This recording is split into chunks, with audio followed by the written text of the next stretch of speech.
ಆತ್ಮೀಯ ಸ್ಪರ್ಧಾರ್ಥಿ ಮಿತ್ರರಿಗೆ ಭೀಮಗೊಂಡ ಬಿರಾದಾರ ಮಾಡುವ ನಮಸ್ಕಾರಗಳು. ಕಳೆದ ತರಗತಿಯಲ್ಲಿ ಭಾರತ ಸಂವಿಧಾನದಲ್ಲಿ ಪುನರಾವರ್ತನೆಯಾಗಿರ್ತಕ್ಕಂಥ ಪ್ರಶ್ನೆಗಳ ಬಗ್ಗೆ ನಾವು ಚರ್ಚೆಯನ್ನು ಮಾಡಿದ್ದೀವಿ. ಇವತ್ತಿನ ತರಗತಿಯಲ್ಲಿ ಭಾರತದ ಸಂವಿಧಾನದ ಪ್ರಸ್ತಾವನೆಯನ್ನು ಕುರಿತು ಕಿರು ಪರಿಚಯವನ್ನು ನೋಡೋಣ ಅಂತಕ್ಕಂಥದ್ದು.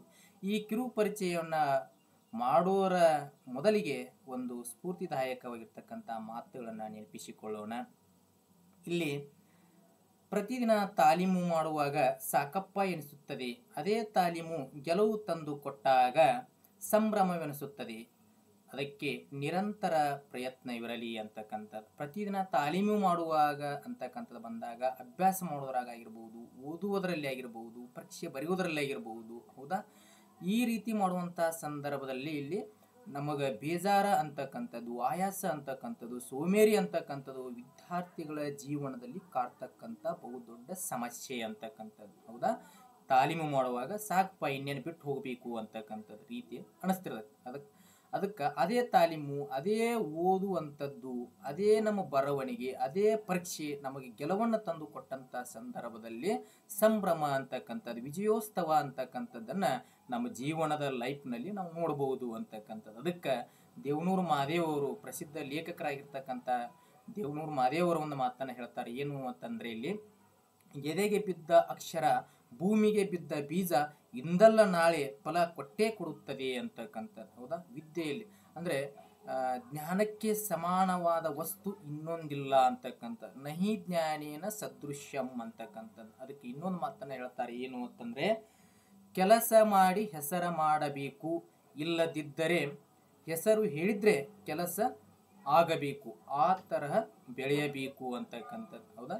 ನಾವು ಕೆಲಸ ಯಾವ ನಿಟ್ಟಿನಲ್ಲಿ ಮಾಡಬೇಕು ಅಂತಂದರೆ, ಇಲ್ಲಿ ನಮ್ಮ ಹೆಸರು ಆಗಬೇಕು, ಅಥವಾ ಹೆಸರು ಆಗಬೇಕು, ಇಲ್ಲಾಂದ್ರೆ ನಮ್ಮ ಹೆಸರು ಹೇಳಿದ್ರೇ ಕೆಲಸ ಆಗಬೇಕು, ಆ ನಿಟ್ಟಿನಲ್ಲಿ ಬೆಳಿಬೇಕು ಅಂತಕ್ಕಂಥ ಸ್ಫೂರ್ತಿದಾಯಕ ಮಾತುಗಳನ್ನು ನೆನಪಿಸಿಕೊಳ್ಳುವುದರ ಮೂಲಕ ಇಲ್ಲಿ ಪ್ರಸ್ತಾವನೆಯ ಬಗ್ಗೆ ಸವಿವರವಾಗಿ ನೋಡೋಣ ಅಂತಕ್ಕಂಥದ್ದು. ಭಾರತ ಸಂವಿಧಾನ ಅಂತಕ್ಕಂಥದ್ದು ಪೀಠಿಕೆ ಅಂತಕ್ಕಂಥದ್ದು. ಭಾರತದ ಒಂದು ಬಾರಿ ಓದೋಣ. ಇಲ್ಲಿ ಭಾರತದ ಪ್ರಜೆಗಳಾದ ನಾವು ಭಾರತವನ್ನು ಸಾರ್ವಭೌಮ ಸಮಾಜವಾದಿ ಜಾತ್ಯತೀತ ಪ್ರಜಾಸತ್ತಾತ್ಮಕ ಗಣರಾಜ್ಯವನ್ನಾಗಿ ರೂಪಿಸುವುದಕ್ಕಾಗಿ ಭಾರತದ ಎಲ್ಲ ಪ್ರಜೆಗಳಿಗೆ ಸಾಮಾಜಿಕ, ಆರ್ಥಿಕ ಮತ್ತು ರಾಜಕೀಯ ನ್ಯಾಯವನ್ನು, ವಿಚಾರ ಅಭಿವ್ಯಕ್ತಿ, ನಂಬಿಕೆ, ಧರ್ಮ ಮತ್ತು ಉಪಾಸನೆಯ ಸ್ವತಂತ್ರವನ್ನು, ಸ್ಥಾನಮಾನ ಮತ್ತು ಅವಕಾಶಗಳ ಸಮಾನತೆಯನ್ನು ದೊರೆಯುವಂತೆ ಮಾಡುವುದಕ್ಕಾಗಿ ವ್ಯಕ್ತಿ ಗೌರವ, ದೇಶದ ಏಕತೆ ಮತ್ತು ಸಮಗ್ರತೆಗಾಗಿ ಎಲ್ಲರಲ್ಲಿ ಭಾತೃತ್ವ ಭಾವನೆಯನ್ನು ಮೂಡಿಸುವುದಕ್ಕಾಗಿ ದೃಢ ಸಂಕಲ್ಪ ಮಾಡಿ ನಮ್ಮ ಸಂವಿಧಾನದ ಸಭೆಯಲ್ಲಿ 1949ನೇ ಇಸ್ವಿಯ ನವೆಂಬರ್ ತಿಂಗಳ 26ನೇ ದಿನದಂದು ಈ ಸಂವಿಧಾನವನ್ನು ನಮಗೆ ನಾವೇ ಅರ್ಪಿಸಿಕೊಂಡು ಅಂಗೀಕರಿಸಿ ಶಾಸನವಾಗಿ ವಿಧಿಸಿಕೊಂಡಿದ್ದೇವೆ, ಹೌದಾ? ಇದನ್ನ ಇಲ್ಲಿ ಪೀಠಿಕೆ ಅಂತಕ್ಕಂಥದ್ದು ಬಂದಾಗ ಸ್ವಲ್ಪ ಪ್ರಸ್ತಾವನೆಯ ಬಗ್ಗೆ ಕೆಲವೊಂದಿಷ್ಟು ನಾಯಕರುಗಳಾಗಿರ್ತಕ್ಕಂಥವ್ರು, ರಾಜಕೀಯ ಚಿಂತಕರಾಗಿರ್ತಕ್ಕಂಥವ್ರು ಹೇಳಿಕೆಗಳನ್ನು ನೀಡಿದ್ದಾರೆ ಅಂತಕ್ಕಂಥದ್ದು, ಹೌದಾ? ಪ್ರಸ್ತಾವನೆಯ ಮಹತ್ವ ಏನು ಅಂತಕ್ಕಂಥದ್ದು ಅದನ್ನ ಇಲ್ಲಿ ನಾವು ನೋಡೋಣ ಅಂತಕ್ಕಂಥದ್ದು. ಇಲ್ಲಿ ಪ್ರಸ್ತಾವನೆ ಅಂತಕ್ಕಂಥದ್ದು, ಪ್ರಸ್ತಾವನೆ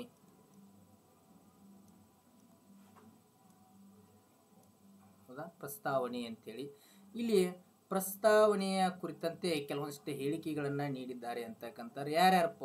ಉದಾಹರಣೆ ನಾವು ನೋಡ್ತೀವಿ ಇಲ್ಲಿ. ಯಾರು ಅಂದರೆ ಠಾಕೂರ್ ದಾಸ್ ಭಾರ್ಗವ ಅಂತಕ್ಕಂಥವ್ರು. ಯಾರ್ರಿ? ಠಾಕೂರ್ ದಾಸ್ ಭಾರ್ಗವ. ಠಾಕೂರ್ ದಾಸ್ ಭಾರ್ಗವ್. ಠಾಕೂರ್ ದಾಸ್ ಭಾರ್ಗವ್ ಅವ್ರು ಏನು ಹೇಳ್ತಾರು ಅಂತಂದ್ರೆ, ಇಲ್ಲಿ ಸಂವಿಧಾನದ ಹೃದಯ ಮತ್ತು ಒಡವೆ ಅಂತಕ್ಕಂಥದ್ದು. ಪೀಠಿಕೆಯು ಏನು ಅಂತಂದ್ರೆ, ಇಲ್ಲಿ ಸಂವಿಧಾನದ ಹೃದಯ ಮತ್ತು ಒಡವೆ ಅಂತಕ್ಕಂಥದ್ದು. ಸಂವಿಧಾನದ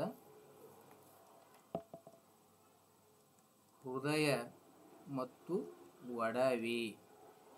ಒಡವೆ ಏನಿದು ಅಂತಂದ್ರೆ, ಇಲ್ಲಿ ನೋಡಿ, ಪೀಠಿಕೆಯನ್ನ ಅಥವಾ ಪ್ರಸ್ತಾವನೆಯನ್ನ ಠಾಕೂರ್ ದಾಸ್ ಭಾರ್ಗವ್ ಅವರು ಏನಂತ ಕರೀತಾರು ಅಂತಂದ್ರೆ, ಇಲ್ಲಿ ಹೃದಯ ಮತ್ತು ಒಡವೆ ಅಂತ ಕರೀತಾರೆ. ಹೌದಾ, ಇದನ್ನ ಪೂರ್ಣ ವಿವರಣೆ ಏನಂತಂದ್ರೆ ಸಂವಿಧಾನವನ್ನ ಇಲ್ಲಿ ಹೃದಯ ಮತ್ತು ಒಡವೆ ಅಂತೇಳಿ ಯಾರು ಕರೆದಾರು ಅಂತಂದ್ರೆ ಇಲ್ಲಿ ಠಾಕೂರ್ ದಾಸ್ ಭಾರ್ಗವ್ ಅವರು ಕರೀತಾರೆ ಅಂತಕ್ಕಂಥದ್ದು. ಹೌದಾ, ಠಾಕೂರ್ ದಾಸ್ ಭಾರ್ಗವ್ ಗೊತ್ತಿರ್ಬೇಕು. ಹೃದಯ ಮತ್ತು ಒಡವೆ ಅಂತ ಕರೆದವ್ರು ಯಾರು ಅಂತಂದ್ರೆ ಇಲ್ಲಿ ಠಾಕೂರ್ ದಾಸ್ ಭಾರ್ಗವ. ಇನ್ನು ನೆಕ್ಸ್ಟ್ ಒಬ್ರು ಬರ್ತಾರೆ ಯಾರು ಅಂತಂದ್ರೆ ಇಲ್ಲಿ K M Munshi. K M Munshi K M Munshi ಅವ್ರು ಏನು ಹೇಳ್ತಾರೋ ಅಂತಂದ್ರೆ ಇಲ್ಲಿ ಸಂವಿಧಾನದ ಜಾತಕ ಅಂತ ಹೇಳ್ತಾರೆ. ಸಂವಿಧಾನದ ಜಾತಕ ಯಾವ ಜಾತಕ? ಸಂವಿಧಾನದ ಜಾತಕ ಅಂತ ಯಾರು ಹೇಳ್ತಾರೋ ಅಂತಂದ್ರೆ ಕೆ ಎಂ ಮುನ್ಷಿ ಅವ್ರು ಹೇಳ್ತಾರೋ ಅಂತಕ್ಕಂಥ. ಪ್ರಸ್ತಾವನೆ ಅನ್ನೋದು ಏನು ಅನ್ನೋದು ಸಂವಿಧಾನದ ಜಾತಕ ಅಂತ ಹೇಳ್ತಾರೆ. ಹೌದಾ, ಆಮೇಲೆ ನೆಕ್ಸ್ಟ್ ಬರ್ತಕ್ಕಂಥವ್ರು ಯಾರು ಅಂತಂದ್ರೆ ಇಲ್ಲಿ ಎನ್ ಎ ಪಾಲ್ಕಿವಾಲಾ ಅಂತಕ್ಕಂಥವ್ರು. ಎನ್ ಎ ಪಾಲ್ಕಿವಾಲಾ ಅಂತೇಳಿ. ಯಾವಲ? ಪಾಲ್ಕಿವಾಲಾ.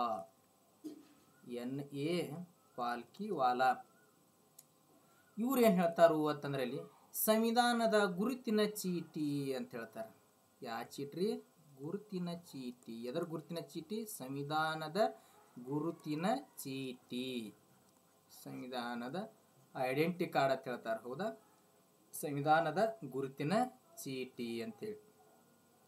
ಸಂವಿಧಾನದ ಗುರುತಿನ ಚೀಟಿ ಅಂತ ಯಾರು ಹೇಳಿರು ಅಂತಂದ್ರೆ ಇಲ್ಲಿ ಎನ್ ಎ ಪಾಲ್ಕಿವಾಲಾ ಅಂತಕ್ಕಂಥವ್ರು. ಹೌದಾ, ನೋಡಿ. ಆಮೇಲೆ ನೆಕ್ಸ್ಟ್ ಬರ್ತಕ್ಕಂಥವ್ರು ಯಾರು ಅಂತಂದ್ರೆ ಇಲ್ಲಿ ಅರ್ನೆಸ್ಟ್ ಬಾರ್ಕೋರ್ ಅಂತಕ್ಕಂಥವ್ರು.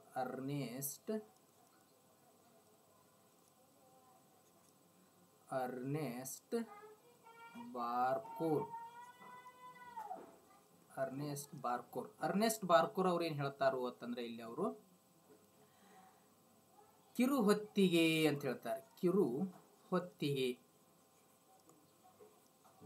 ಕಿರುಹೊತ್ತಿಗೆ ಇಂಗ್ಲಿಷ್ನಾಗ ಏನಂತ ಕರೆದಾರೆ ಅಂದ್ರೆ ಕೀ ನೋಟ್ಸ್.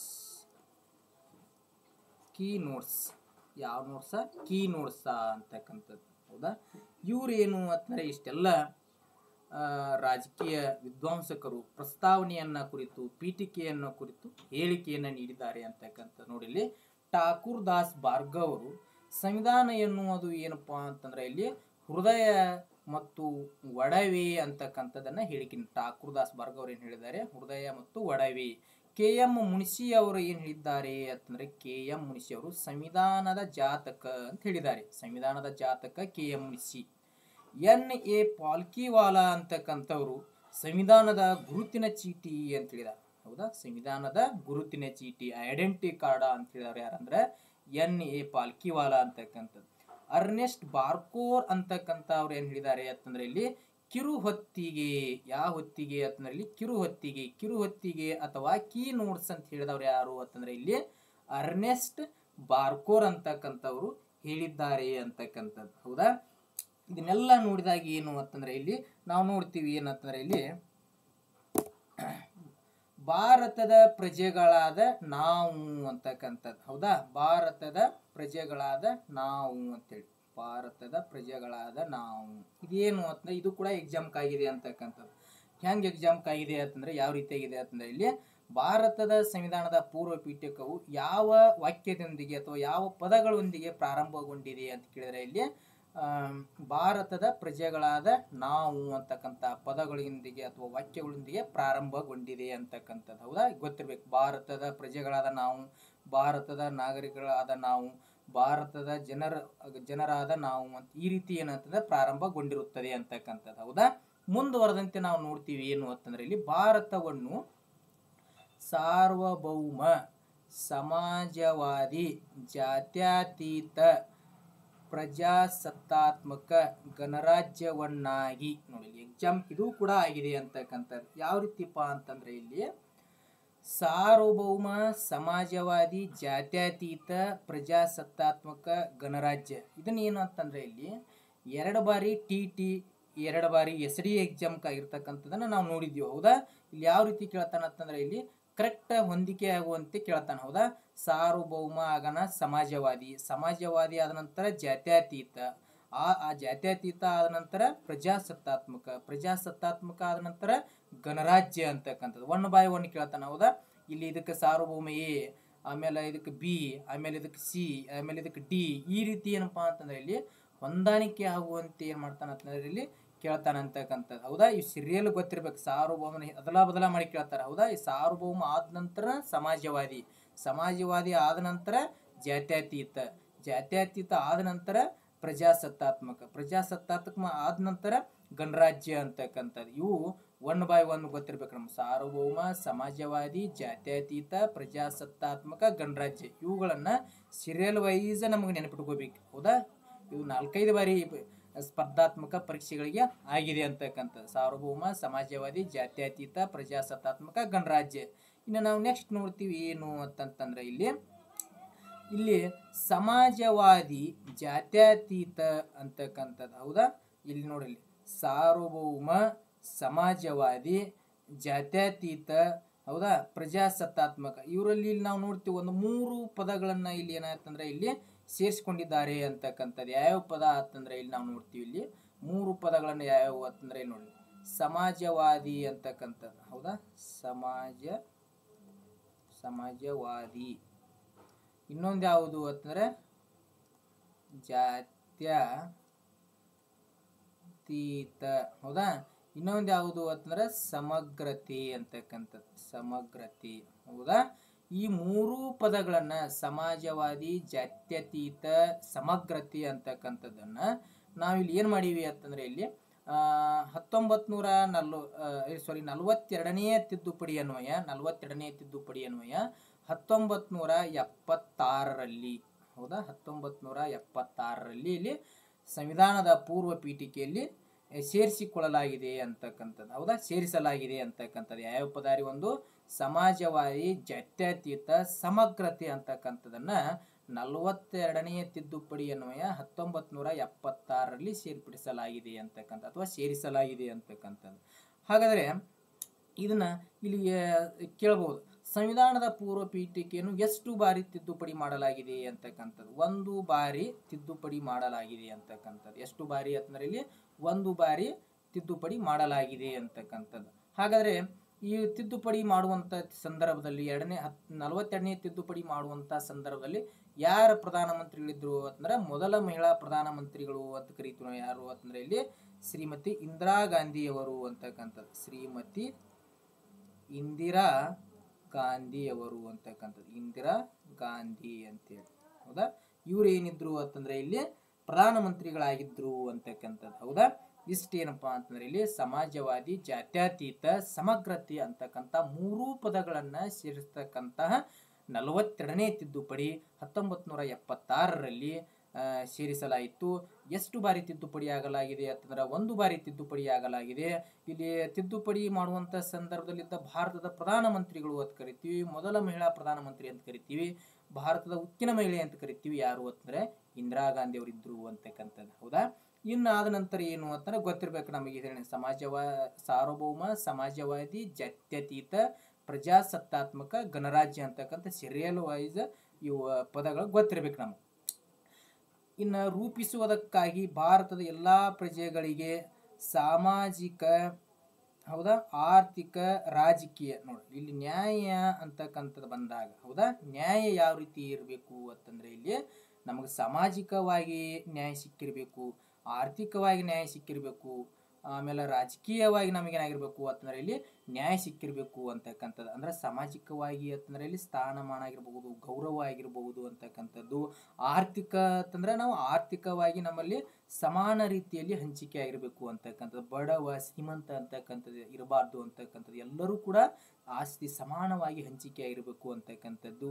ಆಮೇಲೆ ನೆಕ್ಸ್ಟ್ ಬರ್ತಕ್ಕಂಥ ರಾಜಕೀಯ ಅಂತಂದ್ರೆ ಕಟ್ಟ ಕಡೆಯ ವ್ಯಕ್ತಿಯು ಕೂಡ ರಾಜಕೀಯ ಸ್ಥಾನಮಾನ ಸಿಕ್ಕಿರಬೇಕು ಅಂತಕ್ಕಂಥದ್ದು. ಉದಾಹರಣೆ ಆಗಿರ್ಬಹುದು, ಈಗ ನಮ್ಮ ಭಾರತದ 2ನೇ ರಾಷ್ಟ್ರಪತಿ, ಮಹಿಳಾ ರಾಷ್ಟ್ರಪತಿ ಅಂತ ಕರಿತೀವಿ ಯಾರ್ರಿ ಅಂತಂದ್ರೆ ದ್ರೌಪದಿ ಮುರ್ಮು ಅಂತಕ್ಕಂಥದ್ದು. ಈ ನ್ಯಾಯ ಅಂತಕ್ಕಂಥ ಪದ ಇದ್ದಾಗಲೇ ರಾಜಕೀಯವಾಗಿ ಕಟ್ಟ ಕಡೆಯ ವ್ಯಕ್ತಿಯು ಕೂಡ ಏನಾಗಿದೆ ಅಂತಂದ್ರೆ ಇವತ್ತು ದ್ರೌಪದಿ ಮುರ್ಮು ಉನ್ನತ ಸ್ಥಾನ ಏರ್ಲಿಕ್ಕೆ ಸಹಾಯವಾಗಿದ್ರೆ ಅದು ಪ್ರಸ್ತಾವನೆಯ ಕಾರಣ ಅಂತಕ್ಕಂಥದ್ದು. ಇಂಥ ನ್ಯಾಯ ಅಂತಕ್ಕಂಥ ಪದವನ್ನ, ಹೌದಾ, ನ್ಯಾಯ ಅಂತಕ್ಕಂಥ ಪದವನ್ನ ಇದನ್ನ ಯಾವ ದೇಶದಿಂದ ಎರವಲು ಪಡೆಯಲಾಗಿದೆ ಅಂತಂದ್ರೆ ಇಲ್ಲಿ ನಾವು ನೋಡ್ತೀವಿ ಇಲ್ಲಿ 1917ರಲ್ಲಿ ರಷ್ಯಾ ಕ್ರಾಂತಿಯಿಂದ ಪಡೆದುಕೊಳ್ಳಲಾಗಿದೆ ಅಂತಕ್ಕಂಥದ್ದು. ರಷ್ಯಾ ಕ್ರಾಂತಿಯಿಂದ ಅಂತೇಳಿ ನ್ಯಾಯ ಅಂತಕ್ಕಂಥ ಪದವನ್ನ 1917ರಲ್ಲಿ ರಷ್ಯಾ ಕ್ರಾಂತಿಯಿಂದ ಈ ನ್ಯಾಯದ ಪರಿಕಲ್ಪನೆಯನ್ನ ಪಡೆದುಕೊಳ್ಳಲಾಗಿದೆ ಅಂತಕ್ಕಂಥ ನ್ಯಾಯ. ಇಲ್ಲಿ ನೋಡಿ ಸಾಮಾಜಿಕವಾಗಿ, ಆರ್ಥಿಕವಾಗಿ, ರಾಜಕೀಯವಾಗಿ ನ್ಯಾಯದ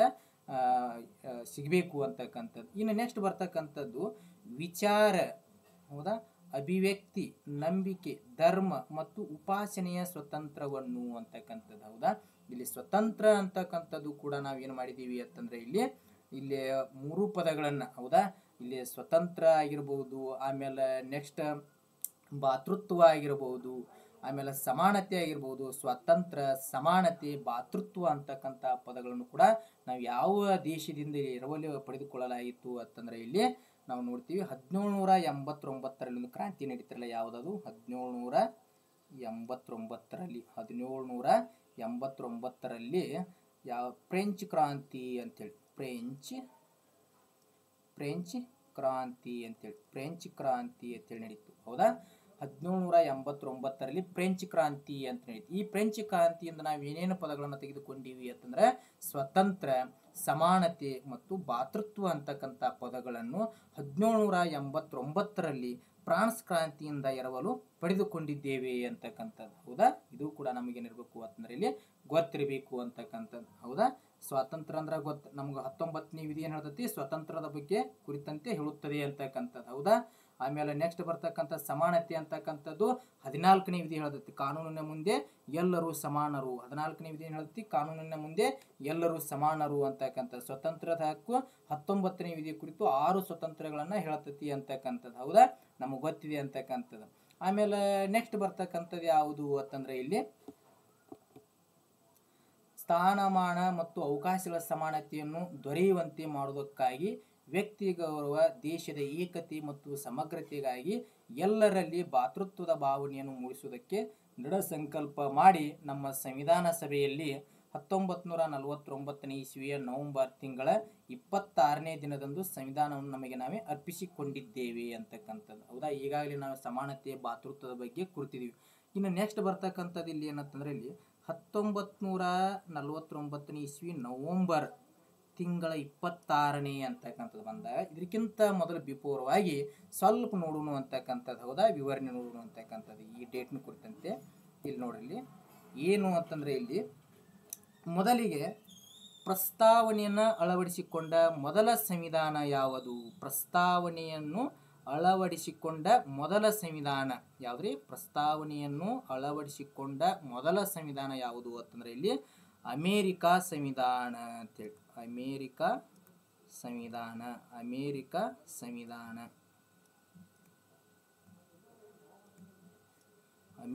ಸಂವಿಧಾನ ಪ್ರಸ್ತಾವನೆಯನ್ನು ಅಳವಡಿಸಿಕೊಂಡ ಮೊದಲ ಸಂವಿಧಾನ ಅಮೇರಿಕಾ ಸಂವಿಧಾನ ಅಂತಕ್ಕಂಥದ್ದು. ಹೌದಾ, ಆಮೇಲೆ ನೆಕ್ಸ್ಟ್ ಬರ್ತಕ್ಕಂಥದ್ದು ಏನು ಅಂತಂದ್ರೆ ಇಲ್ಲಿ ನಮ್ಮ ಸಂವಿಧಾನ ಪ್ರಸ್ತಾವನೆಯನ್ನು ಪರಿಕಲ್ಪನೆಯನ್ನು ಯಾವ ದೇಶದಿಂದ ಎರವಲು ಪಡೆದುಕೊಳ್ಳಲಾಗಿದೆ ಅಂತಕ್ಕಂಥದ್ದು. ನಮ್ಮ ಸಂವಿಧಾನವು ಪ್ರಸ್ತಾವನೆಯ ಪರಿಕಲ್ಪನೆಯನ್ನು ಯಾವ ದೇಶದಿಂದ ಎರವಲು ಪಡೆದುಕೊಳ್ಳಲಾಗಿದೆ ಅಂತಂದ್ರೆ ಇಲ್ಲಿ ಕೂಡ ಅಮೇರಿಕಾ ಸಂವಿಧಾನದಿಂದ ಅಂತಕ್ಕಂಥ. ಎರಡೂ ಕೂಡ ಪ್ರಸ್ತಾವನೆಯನ್ನು ಅಳವಡಿಸಿಕೊಂಡ ಮೊದಲ ಸಂವಿಧಾನ ಅಮೇರಿಕಾ ಸಂವಿಧಾನ, ಮತ್ತು ಪ್ರಸ್ತಾವನೆಯನ್ನು ಯಾವ ದೇಶದಿಂದ ಎರವಲು ಪಡೆದುಕೊಳ್ಳಲಾಗಿದೆ ಅಂತಂದ್ರೆ ಅದು ಕೂಡ ಅಮೇರಿಕಾ ಸಂವಿಧಾನ ಅಂತಕ್ಕಂಥದ್ದು. ಹೌದಾ, ಆಮೇಲೆ ನಮ್ಮ ಭಾರತ ಸಂವಿಧಾನ ಯಾವ ಆಧಾರ ಮೇಲೆ ರೂಪಿತಗೊಂಡಿದೆ ಅಂತಕ್ಕಂಥದ್ದು ನೋಡಿದಾಗ ಯಾವ ವಿಷಯಗಳನ್ನ ಒಳಗೊಂಡಿದೆ ಅಂತಂದ್ರೆ ಇಲ್ಲಿ ಮೂಲ ತತ್ವಗಳು ಅಂತ ಕರಿತೀವಿ. ನಮ್ಮ ಭಾರತ ಪೂರ್ವ ಪೀಠಿಕೆ ಯಾವುದರ ಮೇಲೆ ನಿರ್ಧಾರಿತವಾಗಿದೆ ಅಂದ್ರೆ ಮೂಲ ತತ್ವಗಳು.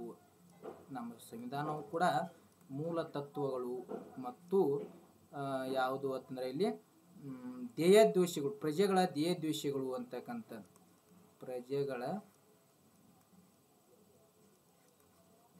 ಪ್ರಜೆಗಳ ಧ್ಯೇಯೋದ್ದೇಶಗಳು ಅಂತಕ್ಕಂಥದ್ದು. ಧ್ಯೇಯೋದ್ದೇಶಗಳು ಮೂಲ ತತ್ವಗಳು ಮತ್ತು ಪ್ರಜೆಗಳ ಧ್ಯೇಯೋದ್ದೇಶಗಳ ಆಧಾರದ ಮೇಲೆ ನಿರೂಪಿತವಾಗಿದೆ ಅಂತಕ್ಕಂಥದ್ದು. ಹೌದಾ, ಈ ನಿರೂಪಿತವಾಗಿದೆ. ಇದನ್ನ ಮೊಟ್ಟ ಮೊದಲಿಗೆ ಏನಾಯಿತು ಅಂತಂದ್ರೆ ಇಲ್ಲಿ ಧ್ಯೇಯಗಳ ನಿರ್ಣಯ ಅಂತ ಕರಿತೀವಿ ನಾವು. ಧ್ಯೇಯಗಳ ನಿರ್ಣಯ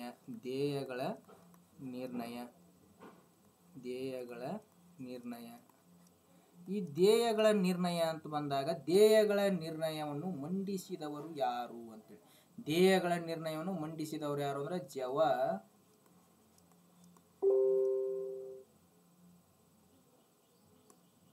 ಜವಾಹರ್ಲಾಲ್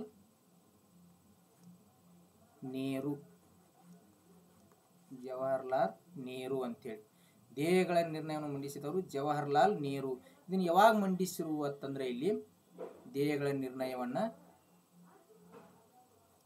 ಡಿಸೆಂಬರ್ 13 1946 ಅಂತೇಳಿ. ಹೌದಾ, ಡಿಸೆಂಬರ್ 13 1946 ಅಂತಕ್ಕಂಥದ್ದು, ಅಥವಾ 13 ಡಿಸೆಂಬರ್ 1946 ಇದನ್ನ ಧ್ಯೇಯಗಳ ನಿರ್ಣಯವನ್ನ ಮಂಡಿಸಿದ್ರು ಅಂತಕ್ಕಂಥದ್ದು. ಯಾರು ಮಂಡಿಸಿರು ಅಂದ್ರೆ ಜವಾಹರ್ಲಾಲ್ ನೆಹರು ಅವರು.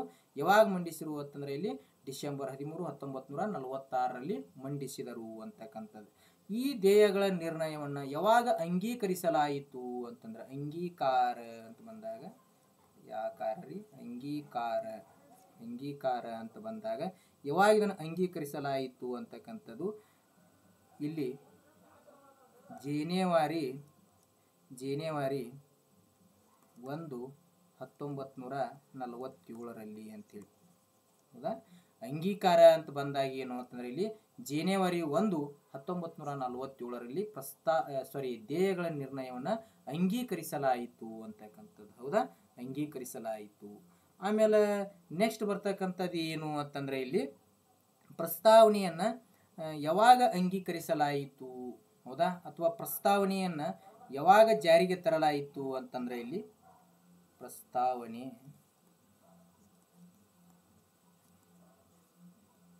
ಜಾರಿಗೆ. ಕನ್ಫ್ಯೂಸ್ ಮಾಡ್ಕೋಬಾರ್ದಿಲ್ಲಿ, ಒಮ್ಮೆ IS ಕ್ವೆಶ್ಚನ್ ಆಗಿದೆ ಅಂತಕ್ಕಂಥದ್ದು. ಇಲ್ಲಿ ಪ್ರಸ್ತಾವನೆ ಜಾರಿಗೆ ಅಂತ ಬಂದಾಗ ನವೆಂಬರ್ 26 1949 ಅಂತೇಳಿ. ನವೆಂಬರ್ 26 1949 ನೋಡಿ. ಇಲ್ಲಿ ಕನ್ಫ್ಯೂಸ್ ಮಾಡ್ಕೋಬಾರ್ದು. ಏನು ಅಂತಂದ್ರೆ ಪ್ರಸ್ತಾವನೆ ಯಾವಾಗ ಜಾರಿಗೆ ಬಂದಿತ್ತು ಅಂತ ಕೇಳಿರು ಅಂತಂದ್ರೆ ನವೆಂಬರ್ 26 1949 ಅಂತ ಹೇಳಬೇಕಿಲ್ಲ. ಹೌದಾ, ಸಂವಿಧಾನ ಜಾರಿಗೆ ಅಂತ ಬಂದಾಗ ಜನವರಿ 26 1950 ನೋಡಿ. ಕನ್ಫ್ಯೂಸ್ ಮಾಡ್ಕೋಬಾರ್ದು. ಸಂವಿಧಾನ ಜಾರಿಗೆ, ಹೌದಾ, ಸಂವಿಧಾನ ಜಾರಿಗೆ ಅಂತ ಬಂದಾಗ ಜನವರಿ 26 1950. ಪ್ರಸ್ತಾವನೆ ಜಾರಿಗೆ ಅಂತ ಬಂದಾಗ ನವೆಂಬರ್ 26 1949 ಅಂತಕ್ಕಂಥದ್ದು. ಹೌದಾ, ಇಷ್ಟು ನಮಗೇನು ಅಂತಂದ್ರೆ ಇಲ್ಲಿ ಗೊತ್ತಿರಬೇಕು ಅಂತಕ್ಕಂಥದ್ದು. ಹೌದಾ, ಇಲ್ಲಿ ನಾವು ನೋಡ್ತೀವಿ ಏನು ಅಂತಂದ್ರೆ ಇಲ್ಲಿ ನೋಡಿ 1949 ಇಸ್ವಿಯ ನವೆಂಬರ್ ತಿಂಗಳ ದಿನದ ಸಂವಿಧಾನ ನಮಗೆ ನಾವೇ ಅರ್ಪಿಸಿಕೊಂಡಿದ್ದೇವೆ ಅಂತಂದ್ರೆ 1949 ನವೆಂಬರ್ 26ನೇ ತಾರೀಕು ನಮ್ಮ ಪ್ರಸ್ತಾವನೆ ಜಾರಿಗೆ ಬಂದಿತ್ತು ಅಂತಕ್ಕಂಥದ್ದು. ಸಂವಿಧಾನ ಜಾರಿಗೆ ಯಾವಾಗ ಬಂತಂದ್ರೆ 1950 ಜನವರಿ 26ನೇ ತಾರೀಕು ಅಂತಕ್ಕಂಥದ್ದು. ಇನ್ನು ನೆಕ್ಸ್ಟ್ ಬರ್ತಕ್ಕಂಥದ್ದು ಕೆಲವೊಂದಿಷ್ಟು ನಾವು ನೋಡ್ತೀವಿ ಏನು ಅಂತಂದ್ರೆ ಇಲ್ಲಿ ಈಗಾಗಲೇ ನಮಗೆ ಗೊತ್ತಾಗಿದೆ ಅಂತಕ್ಕಂಥದ್ದು. ಹೌದಾ, ಭಾತೃತ್ವದ ಸಮಾನತೆ ಅಂತಕ್ಕಂಥದ್ದು ಕೂಡ ನಾವು ತಿಳ್ಕೊಂಡಿವಿ. ಸ್ಥಾನಮಾನ ಸಮಾನ ಅವಕಾಶಗಳನ್ನು ಸಿಗುವುದು ಅಂತಕ್ಕಂಥದ್ದು ಭಾತೃತ್ವ ಅಂತ ಬಂದಾಗ. ಹೌದಾ, ಇಲ್ಲಿ ಭಾತೃತ್ವ ಅಂತ ಬರುತ್ತೆ. ಭಾತೃತ್ವ ಅಂತ ಬಂದಾಗ ಇಲ್ಲಿ ಸಮಾನತೆ ಅಂತ ಬಂದಾಗ ಈಗಾಗಲೇ ನಾವು ನೋಡಿ ವಿವರಣೆ. ಭಾತೃತ್ವ ಅಂತ ಬಂದಾಗ ಇಲ್ಲಿ ವ್ಯಕ್ತಿ ಗೌರವ ಆಗಿರ್ಬೋದು, ರಾಷ್ಟ್ರೀಯ ಏಕತೆ ಆಗಿರ್ಬೋದು, ಸಮಗ್ರತೆ ಆಗಿರ್ಬೋದು, ಇದನ್ನು ರಕ್ಷಿಸಿ ಭಾತೃತ್ವ ಭಾವನೆಯನ್ನ ಕಾಪಾಡುವುದು ಅಂತಕ್ಕಂಥದ್ದು. ಹೌದಾ, ಇನ್ನು ನೆಕ್ಸ್ಟ್ ಬರ್ತಕ್ಕಂಥದ್ದು ಏನು ಅಂತಂದ್ರೆ ಕೆಲವೊಂದಿಷ್ಟು ಪ್ರಸ್ತಾವನೆಯನ್ನ ಕುರಿತು ಹೇಳಿಕೆಗಳು ಅಂತ ಬರ್ತಾವ. ಪ್ರಸ್ತಾವನೆಯನ್ನ ಕುರಿತು ಹೇಳಿಕೆಗಳು ಅಂತೇಳಿ. ಪ್ರಸ್ತಾವನೆಯನ್ನ ಕುರಿತು ಹೇಳಿಕೆಗಳು ಅಂತಂದ್ರೆ ಇಲ್ಲಿ ಕೆಲವೊಂದಿಷ್ಟು ಅಂದ್ರೆ ಉದಾಹರಣೆ ಪ್ರಸ್ತಾವನೆ ಕುರಿತು ಹೇಳಿಕೆಗಳಲ್ಲ, ಪ್ರಸ್ತಾವನೆ ಸಂವಿಧಾನದ ಒಂದು ಭಾಗವೇ ಅಂತಕ್ಕಂಥದ್ದು. ಪ್ರಸ್ತಾವನೆ ಸಂವಿಧಾನದ ಒಂದು ಭಾಗವೇ ಅಂತಕ್ಕಂಥದ್ದು ಡಿಸ್ಕಸ್ ಬಂದಾಗ ಇಲ್ಲಿ ನೋಡು ನಾವೇನು ಅಂತಂದ್ರೆ ಇಲ್ಲಿ ಪ್ರಸ್ತಾವನೆಯು ಸಂವಿಧಾನದ ಒಂದು ಭಾಗವೇ ಅಂತಂದಾಗ ಒಂದನೇದು ಯಾರು ಅಂತಂದ್ರೆ ಬೇರುಬಾರಿ ಒಕ್ಕೂಟ ಪ್ರಕರಣ ಅಂತಕ್ಕಂಥದ್ದು. ಬೇರುಬಾರಿ ಒಕ್ಕೂಟ ಪ್ರಕರಣ. ಇದು ಎಟ್ರಿ ಅಂತಂದ್ರೆ 1960 ಅಂತಕ್ಕಂಥದ್ದು. ಹೌದಾ? ಬೇರುಬಾರಿ ಒಕ್ಕೂಟ ಪ್ರಕರಣ ಎಕ್ಸಾಮ್ ಕೇಳಿದ ನೋಡ್ರಿ ಇದನ್ನ. ಬೇರುಬಾರಿ ಒಕ್ಕೂಟ ಪ್ರಕರಣ ಯಾವ ವರ್ಷದಲ್ಲಿ ನಡೆಯಿತು ಅಂತಂದ್ರೆ ಇದು 1960ರಲ್ಲಿ ಅಂತಕ್ಕಂಥದ್ದು. ಇದು ಕೂಡ ನಮಗೆ ಗೊತ್ತಿರಬೇಕು ಅಂತಕ್ಕಂಥದ್ದು. ಹೌದಾ? ಬೇರುಬಾರಿ ಒಕ್ಕೂಟ ಪ್ರಕರಣ ಎಷ್ಟು ಇಸ್ವಿ ರೀ? 1960ರಲ್ಲಿ. ಇದನ್ನ ಏನು ಈ ಬೇರುಬಾರಿ ಒಕ್ಕೂಟ ಪ್ರಕರಣ ಏನು ಹೇಳಿತ್ತು ಅಂತಂದ್ರೆ ಪ್ರಸ್ತಾವನೆಯು ಸಂವಿಧಾನದ ಭಾಗ ಅಲ್ಲ ಅಂತ ಹೇಳಿತ್ತು. ಪ್ರಸ್ತಾವನೆಯು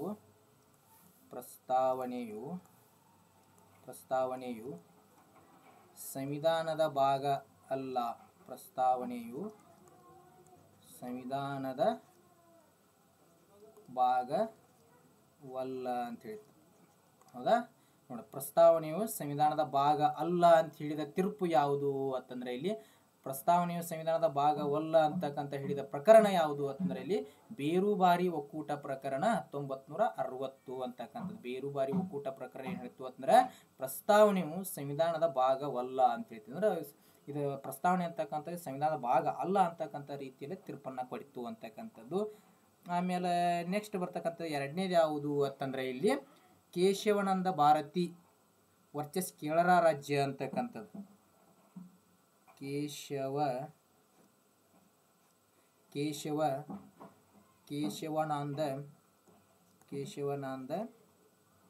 ಭಾರತಿ ಪ್ರಕರಣ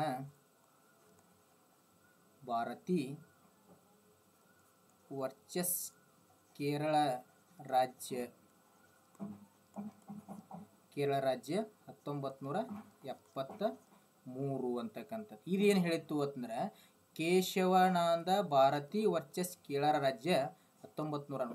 ಕೇಶವಾನಂದ ಭಾರತಿ ವರ್ಸಸ್ ಕೇರಳ ರಾಜ್ಯ ಯಾವ ವರ್ಷದಲ್ಲಿ ತೀರ್ಪು ನೀಡಿತ್ತು ಅಂತಂದ್ರೆ 1973 ಅಥವಾ 1973. ಯಾವ ವರ್ಷದಲ್ಲಿ? ಬೇರುಬಾರಿ 1960, ಕೇಶವಾನಂದ ಭಾರತಿ ವರ್ಸಸ್ ಕೇರಳ ರಾಜ್ಯ 1973. ಇದೇನು ಹೇಳತ್ರಿ ಅಂತಂದ್ರೆ ಇಲ್ಲಿ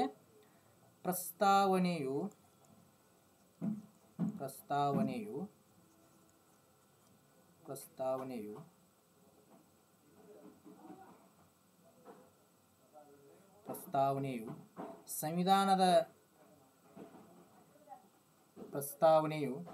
ಸಂವಿಧಾನದ ಒಂದು ಭಾಗ ಅಂತ ತೀರ್ಪನ್ನು ನೀಡಿತು ಅಂತಕ್ಕಂಥ. ಪ್ರಸ್ತಾವನೆಯು ಸಂವಿಧಾನದ ಭಾಗ ಅಂತ ತಿಳಿ. ಹೌದಾ? ಪ್ರಸ್ತಾವನೆಯು ಸಂವಿಧಾನದ ಭಾಗ ಅಂತೇಳಿ ನೋಡಿ. ಇಲ್ಲಿ ಕೇಶವಾನಂದ ಭಾರತಿ ವರ್ಸಸ್ ಕೇರಳ ರಾಜ್ಯ 1973 ಏನು ಹೇಳಿತ್ತು ಅಂತಂದ್ರೆ ಇಲ್ಲಿ ಪ್ರಸ್ತಾವನೆಯು ಸಂವಿಧಾನದ ಭಾಗ ಅಂತಕ್ಕಂಥದ್ದು ರೀತಿಯಲ್ಲಿ ತೀರ್ಪನ್ನ ನೀಡಿತು ಅಂತಕ್ಕಂಥ. ಪ್ರಸ್ತಾವನೆಯು ಸಂವಿಧಾನದ ಭಾಗ ಅಲ್ಲ ಅಂತಕ್ಕಂಥದ್ದು ಬೇರುಬಾರಿ ಪ್ರಕರಣ ನೀಡಿದ್ರೆ ಪ್ರಸ್ತಾವನೆಯು ಸಂವಿಧಾನದ ಭಾಗ ಅಂತಕ್ಕಂಥದ್ದು ಏನ್ ಮಾಡಿತು ಅಂದ್ರೆ ತೀರ್ಪನ್ನು ನೀಡಿತು ಅಂತಕ್ಕಂಥ. ಪ್ರಸ್ತಾವನೆಯ ಸಂವಿಧಾನದ ಭಾಗ ಎಂದು ತೀರ್ಪನ್ನು ನೀಡಿದ ಒಂದು ಭಾಗ ಅಂತಕ್ಕಂಥದ್ದು ಪ್ರಸ್ತಾವನೆಯು ಸಂವಿಧಾನದ ಒಂದು ಭಾಗ ಅಂತಕ್ಕಂಥದ್ದು ತೀರ್ಪನ್ನು ನೀಡಿತು ಅಂತಕ್ಕಂಥ. ಕೇಶವಾನಂದ ಭಾರತಿ ವರ್ಸಸ್ ಕೇರಳ ರಾಜ್ಯ 1973 ಪ್ರಸ್ತಾವನೆಯು ಸಂವಿಧಾನದ ಒಂದು ಭಾಗ ಅಂತಕ್ಕಂಥದ್ದು. ಹೌದಾ? ಇಲ್ಲಿ ಇನ್ನೊಂದು ಏನಾಯಿತು ಅಂದ್ರೆ ಪ್ರಸ್ತಾವನೆಯನ್ನು ತಿದ್ದುಪಡಿ ಮಾಡಬಹುದೇನು ಅಂತಕ್ಕಂಥದ್ದು. ಹೌದಾ? ಪ್ರಸ್ತಾವನೆಯನ್ನು ತಿದ್ದುಪಡಿ ಮಾಡಬಹುದೇ ಅಂತಕ್ಕಂಥ ತೀರ್ಪು ನೀಡಿದಾಗ ಕೇಶವಾನಂದ ಭಾರತಿ ವರ್ಸಸ್ ಕೇರಳ ರಾಜ್ಯ ಕೂಡ ಒಂದು ತೀರ್ಪನ್ನ ಮಹತ್ವವಾಗಿರ್ತಕ್ಕಂಥ ಒಂದು ತೀರ್ಪನ್ನ ನೀಡಿತು ಅಂತಕ್ಕಂಥದ್ದು. ಆ ತೀರ್ಪು ಯಾವುದಪ್ಪ ಅಂತಂದ್ರೆ ಒಂದು ಹೇಳಿಕೆಯನ್ನು ನೀಡಿತು ಅಂತಂದ್ರೆ ಇಲ್ಲಿ ಮೂಲ ಸಂರಚನೆಗೆ ಅಂತಕ್ಕಂಥದ್ದು. ಮೂಲ ಸಂರಚನೆ. ಹೌದಾ? ಮೂಲ ಸಂರಚನೆ ಅಥವಾ ಇಂಗ್ಲಿಷ್ನ್ಯಾಗ ಬೇಸಿಕ್ ಸ್ಟ್ರಕ್ಚರ್ ಅಂತ ಕರಿತೀವಿ ನಾವು. Basic structure. ಈ ಮೂಲ ಸಂರಚನೆಗೆ ಅಥವಾ ಬೇಸಿಕ್ ಸ್ಟ್ರಕ್ಚರ್ಗೆ ಧಕ್ಕೆ ಆಗದಂತೆ ತಿದ್ದುಪಡಿ ಮಾಡಬಹುದು ಅಂತ ಹೇಳಿತ್ತು. ಹೌದಾ? ಒಂದೇನು ಕೇಶವಾನಂದ ಭಾರತಿ ವರ್ಸಸ್ ಕೇರಳ ರಾಜ್ಯ 1973 ಪ್ರಸ್ತಾವನೆ ಸಂವಿಧಾನದ ಒಂದು ಭಾಗ ಅಂತ ಹೇಳಿತ್ತು. ಪ್ರಸ್ತಾವನೆಯನ್ನು ತಿದ್ದುಪಡಿ ಮಾಡಬಹುದೇ ಅಂತಕ್ಕಂಥ ಪ್ರಶ್ನೆ ಮೂಡಿದಾಗ ಮೂಲ ಸಂರಚನೆಗೆ ಅಥವಾ ಬೇಸಿಕ್ ಸ್ಟ್ರಕ್ಚರ್ ಧಕ್ಕೆಯಾಗದಂತೆ ತಿದ್ದುಪಡಿ ಮಾಡಬಹುದು ಅಂತ ಹೇಳಿ. ಹೌದಾ? ಮೂಲ ಸಂರಚನೆಗೆ ಅಥವಾ ಬೇಸಿಕ್ ಸ್ಟ್ರಕ್ಚರ್ಗೆ ಧಕ್ಕೆಯಾಗದಂತೆ ತಿದ್ದುಪಡಿ ಮಾಡಬಹುದು ಅಂತಕ್ಕಂಥದನ್ನ ತೀರ್ಪನ್ನು ನೀಡಿತ್ತು. ನೆಕ್ಸ್ಟ್ ಬರ್ತಕ್ಕಂಥದ್ದು ಏನು ಅಂತಂದ್ರೆ ಇಲ್ಲಿ LIC ಆಫ್ ಇಂಡಿಯಾ ಅಂತಕ್ಕಂಥದ್ದು.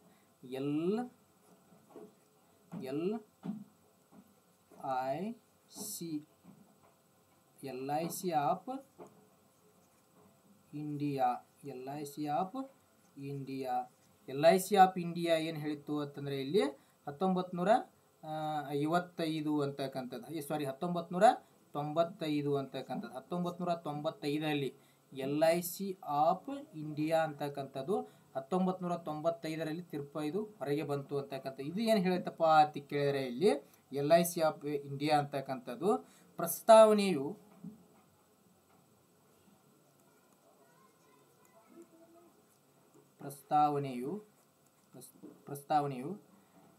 ಸಂವಿಧಾನದ ಅವಿಭಾಜ್ಯ ಅಂಗ ಅಂತೇಳಿ. ಪ್ರಸ್ತಾವನೆಯು ಸಂವಿಧಾನದ ಅವಿಭಾಜ್ಯ ಅಂಗ ಅಂತೇಳಿ.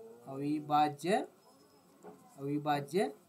ಅಂಗ ನೋಡಿ ಎಷ್ಟು ಬಾರಿ ಹೇಳ್ತಿದೆ ಅಂತಂದರೆ ಇಲ್ಲಿ ಪ್ರಸ್ತಾವನೆಯು ಸಂವಿಧಾನದ ಅವಿಭಾಜ್ಯ ಅಂಗ ಎಂದು ತೀರ್ಪನ್ನು ನೀಡಿರ್ತಕ್ಕಂಥ ಪ್ರಕರಣ ಯಾವುದು ಅಂತಂದರೆ ಇಲ್ಲಿ LIC ಆಫ್ ಇಂಡಿಯಾ 1995 ಅಂತಕ್ಕಂಥದ್ದು. ಹೌದಾ? ಈ ಮೂರು ಪ್ರಕರಣ ಗೊತ್ತಿರಬೇಕು. ಬೇರುಬಾರಿ ಒಕ್ಕೂಟ ಪ್ರಕರಣ 1960, ಪ್ರಸ್ತಾವನೆಯು ಸಂವಿಧಾನದ ಭಾಗವಲ್ಲ ಅಂತಕ್ಕಂಥ ತೀರ್ಪನ್ನು ನೀಡಿತು. ಕೇಶವಾನಂದ ಭಾರತಿ ವರ್ಸಸ್ ಕೇರಳ ರಾಜ್ಯ 1973, ಪ್ರಸ್ತಾವನೆಯು ಸಂವಿಧಾನದ ಒಂದು ಭಾಗ ಅಂತಕ್ಕಂಥದ್ದು ನೀಡಿತ್ತು.